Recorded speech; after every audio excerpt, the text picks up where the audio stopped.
किसी को पता न चले बात का, ये वादा है आज मुलाकात का। ये हिंदी सिनेमा का एक मशहूर गाना है जिस पर कि हम बात करने जा रहे हैं भारतीय राजनीति में और खासकर मध्य प्रदेश की राजनीति। डॉक्टर मोहन यादव इस समय जमीनों की खरीद फरोख्त, रियल एस्टेट के कारोबार से जुड़ी उनकी पारिवारिक पृष्ठभूमि को लेकर सवालों के घेरे। विपक्ष लगातार हमलावर है। प्रदेश कांग्रेस अध्यक्ष जीतू पटवारी, नेता प्रतिपक्ष उमंग सिंघार, पूर्व मंत्री सज्जन सिंह वर्मा, न जाने कितने सारे नेता लगातार आरोपों के तीर लेकर उन पर प्रहार कर रहे हैं। वहीं दूसरी तरफ भाजपा आईटी सेल है जो उनके बचाव में उतरी है छतरी लेकर। हेमंत खंडेलवाल प्रदेश भाजपा अध्यक्ष हैं। उन्होंने भी कहा कि मुख्यमंत्री के परिवार के लोगों का पूर्व में कारोबार है रियल एस्टेट का और उनकी जो कंपनियां हैं वे लगातार काम करती हैं। इंडियन एक्सप्रेस के पास ये जानकारी पहुंची कैसे, किस तरीके से ये बात आई, इस पर भी चर्चा होने लगी है। अब बात आती है कि क्या चर्चा हो रही है। कांग्रेस विपक्ष की आवाज़ है, तो विपक्ष को इंडियन एक्सप्रेस के जरिए ये जानकारी मिली, पर इंडियन एक्सप्रेस के रिपोर्टर तक ये जानकारी लीक कैसे हुई। रियल एस्टेट के कारोबार से जुड़े मोहन यादव जी के परिवार और उनके रिश्तेदारों की जो कंपनियां हैं उसकी डिटेल किस तरीके से वहां पहुंची, ये भी एक बड़ा मुद्दा है। अब इसमें दो बातें और आती हैं जिस पर की बात होना चाहिए। भारतीय जनता पार्टी में मोहन यादव जी जब मुख्यमंत्री बने तो कई लोगों के मंसूबों पर पानी फिरा, क्योंकि 2023 के चुनाव में मुख्यमंत्री के तौर पर शिवराज सिंह चौहान थे और उनके ही चेहरे पर ये चुनाव लड़ा गया था। उन्हें उम्मीद थी कि वे पांचवी बार मुख्यमंत्री बनेंगे। 4 बार वो शपथ ले चुके थे। उनके समर्थकों को भी उम्मीद थी, लेकिन उनके मंसूबे भी पानी फिर गया उन पर।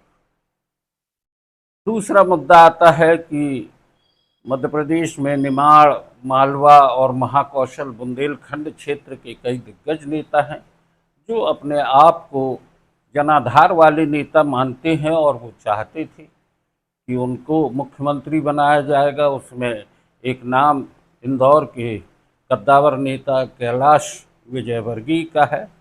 दूसरा नाम आता है बुंदेलखंड के गढ़ाकोटा के सबसे ज़्यादा बार चुने गए विधायक गोपाल भार्गव का। वहीं खुरई के विधायक जो कि पूर्व में गृह मंत्री भी रह चुके हैं भूपेंद्र सिंह, नरोत्तम मिश्रा जी, और महाकौशल के कद्दावर नेता प्रहलाद पटेल। इन सब के नाम थे, इनकी चर्चा भी थी, इनके समर्थकों में उत्साह भी था कि मुख्यमंत्री पद की दौड़ में ये लोग भी शामिल थे। लेकिन शपथ ग्रहण के दिन एक पर्ची से नाम उजागर हुआ और डॉक्टर मोहन यादव का नाम सामने आया। वो शपथ भी ली। लगातार 2023 के बाद अभी 2026 चल रहा है। डॉक्टर मोहन यादव के नेतृत्व में भारतीय जनता पार्टी की सरकार चल रही है, लेकिन भाजपा के भीतर अलग अलग शक्ति केंद्रों में अपनी अपनी ताकत की नुमाइश करने की भी कोशिशें होती रही हैं और चल भी रही हैं।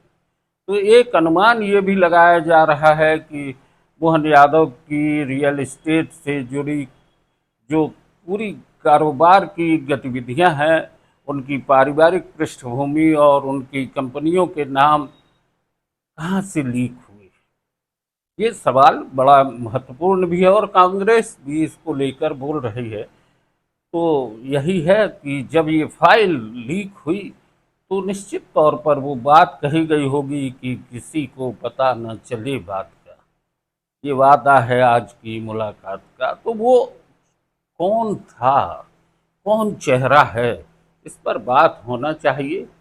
क्योंकि मुद्दा आता है कि एक मध्य प्रदेश एक महत्वपूर्ण स्टेट है, राज्य है, जहाँ पर कि भारतीय जनता पार्टी बहुत सालों से काबिज भी है और अभी सिंहस्थ 2028 आने वाला है। और उसकी तैयारियां भी उज्जैन में हो रही हैं। और चूंकि उज्जैन से ही मुख्यमंत्री निर्वाचित हुए हैं, वे उज्जैन के हैं, और उन पर लगे आरोपों की बात है तो भारतीय जनता पार्टी लगातार इस उनके बचाव में भी सामने आ रही है। लेकिन फिर भी भाजपा के भीतर आखिर कौन, ये सवाल उठना लाजमी है। जिस तरीके से बात उठी थी कि अयोध्या में राम मंदिर के दान पात्र में हुई चोरी का मामला आखिर कौन ने उजागर किया, तो कहीं ना कहीं घर का भेदी ही होता है जो ये जानकारी देता है। वहीं चंदा चोरी का मामला हो गया, ये भारतीय जनता पार्टी इस समय लगातार सवालों के घेरे में है, चाहे उत्तर प्रदेश हो, चाहे राजस्थान हो, चाहे मध्य प्रदेश हो, दिल्ली हो, हर जगह भारतीय जनता पार्टी पर आरोपों की बौछार हो रही है। और ये राजनीति का एक हिस्सा होता है। सत्ता को घेरने की कोशिशें होती हैं, लेकिन सत्ता के आसमान पर अगर आरोपों के बादल मंडरा रहे हों तो देखना ये है कि इसके परिणाम क्या होंगे। जैसे कि लोगों का मानना है, राजनीतिक विश्लेषकों की बात कहें तो उनका भी कहना यही है कि डॉक्टर मोहन यादव को अपनी रियल एस्टेट से जुड़ी जो भी जानकारियां हैं उनको सार्वजनिक करना चाहिए, क्योंकि वे 2021 से 2023 तक उच्च शिक्षा मंत्री थे। उस समय तत्कालीन मुख्यमंत्री थे शिवराज सिंह चौहान, और 2023 से 2026 का ये दौर है जिसमें वे स्वयं मुख्यमंत्री हैं और उनके पास कई मंत्रालयों का भार भी है। बहरहाल मुद्दा जहां से शुरू हुआ था वहीं पर आके हम बात करते हैं कि किसी को पता न चले बात का, ये वादा है अपनी मुलाकात का। तो ये किसकी मुलाकात थी, वो चेहरा कौन था?